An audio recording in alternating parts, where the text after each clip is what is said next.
Mr. Deputy Chairman, sir, the bill as it has emerged from the Joint Select Committee has certainly been one which is much more acceptable to the workers than it was when it was originally moved in this House.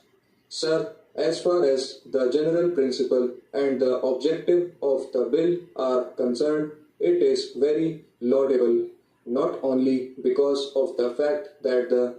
workers in a welfare state are entitled to leisure and are entitled to know exactly the terms and conditions under which they have to work, but also because of the fact that as far as the transport workers are concerned, their leisure and the strain on their nerves and muscles is not only a matter of welfare but is also a matter of safety as far as the community is concerned.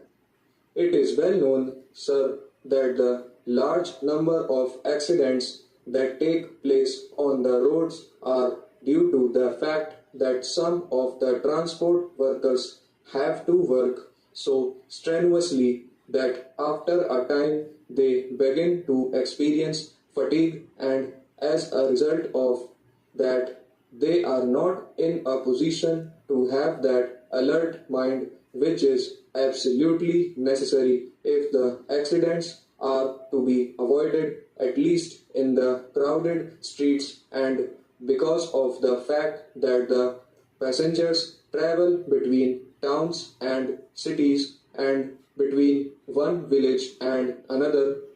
and the transport of goods from one city to another also now takes place through road transport. It is quite safe to say that there is hardly any road in our country which at some time or another is not so congested as to require a very alert mind on the part of the driver to see that accidents do not take place.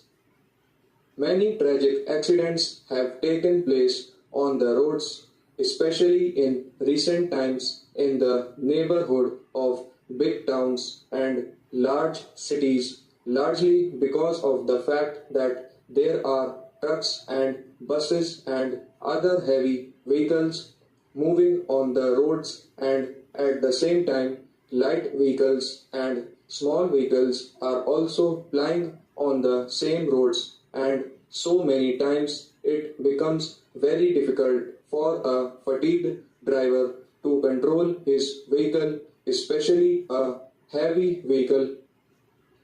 and also because of the fact that the roads themselves are also not quite in good maintenance, that the accidents do take place. Therefore, sir, the objective of this bill is very important. As I said, it is important not only from the point of view of the welfare of the worker, of his right to